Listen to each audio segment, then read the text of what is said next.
Welcome to the Real Estate Espresso Podcast, your morning shot of what's new in the world of real estate investing. I'm your host, Victor Menashe. Today's another AMA episode, that is, Ask Me Anything. I'd love to answer your questions, and if you have a question you think is going to be of broad interest, send it in and I'll answer it live on the air. Send your questions to Victor at victorjm.com. That's Victor at victorjm.com. This question comes from Collins. I'm purchasing 8 acres of wetlands. Many people don't know the difference between flood zones and wetlands, which limits the amount of people with whom one can actually discuss options. Some of the specifics of the deal. The entire site is designated as wetlands, although I have an approved permit from the Army Corps of Engineers for a fill pad and a building. This is not a city-approved building permit. In addition to the Corps permit, I would have to apply and receive a Wetland Development permit from the city, regardless of what the Army Corps of Engineers has allowed.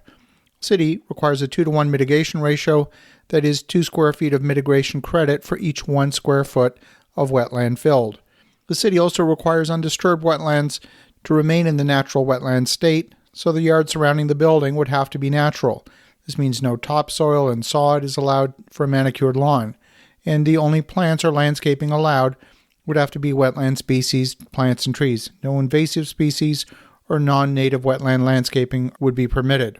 My question is, what are some of the creative ways to use or leverage wetlands? Perhaps borrowing against the land as collateral. Or should I dig in for the long haul and seek mitigations in order to develop? Well, Collins, this is a great question. The question of land value is one that varies widely based on the designation of the land. In my experience, land increases in monetary value only when it's got development potential.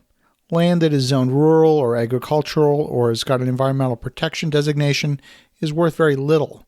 You could have the exact same land zoned for residential that could sell for, say, $800,000 an acre. That exact same land, zoned agricultural or environmentally protected, might be valued at no more than $4,000 an acre.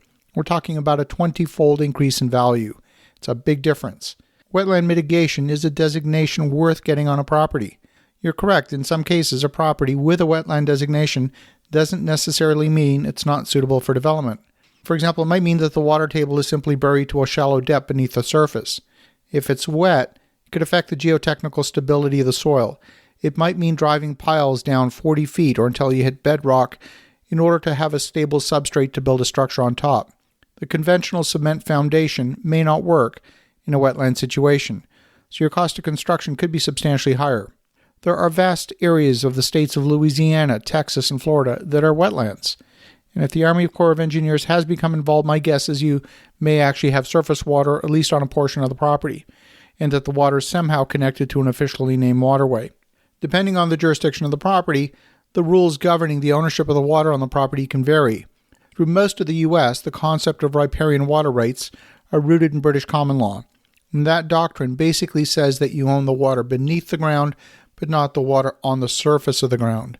And the range of wetland mitigations varies widely. On one end of the spectrum, you simply write a check to the relevant authority and they give you a certificate of mitigation. That form of mitigation is called compensatory mitigation. If you're going to be negatively affecting a wetland, the state may just want some money in exchange to protect other wetland.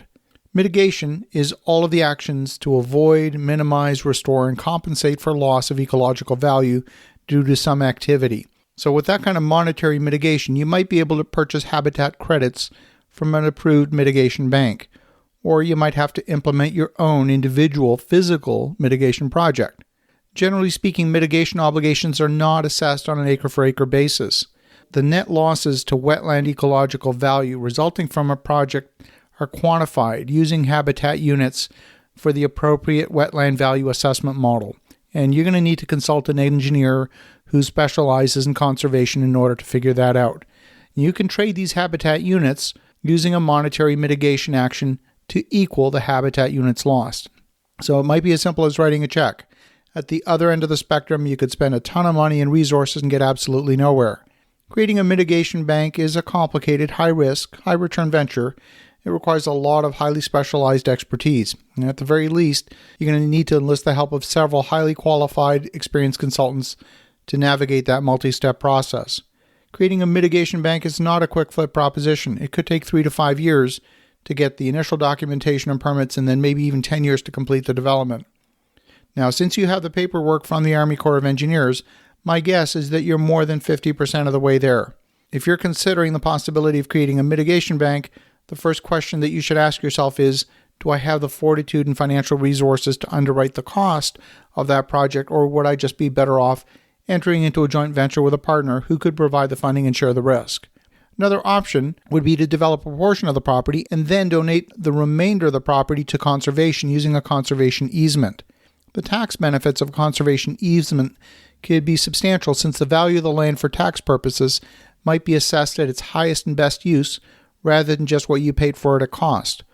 So let's look at an example. Let's imagine you entitled the entire parcel, but it might not be practical to develop all 8 acres. If the land has real conservation value, you might develop, say, 4 acres and then donate the remaining 4 acres to conservation. But the value attached to those 4 acres you donated might be the same as the value of the 4 acres that you developed, which, like we said before, that could be a 20-fold increase in value. So the tax benefit of that could be enormous. Now, this, of course, is a huge question with a lot of nuances and lots of possibilities and a lot of pitfalls. My recommendation is that before you go firm on your offer to purchase, consult a competent wetland consultant and a conservation easement consultant. Get a real sense of what you're going to be facing in terms of both time and money in the road ahead. My advice to you is if you're going to get involved in mitigating wetlands, make a decision to go through and see it for the long haul right through to the very end, or don't get involved at all. Doing it halfway is not going to get you where you want to be. I want to thank you, Collins, for a great question. And for the listeners at home, as you think about that, have an awesome rest of your day. Go make some great things happen. We'll talk to you again tomorrow.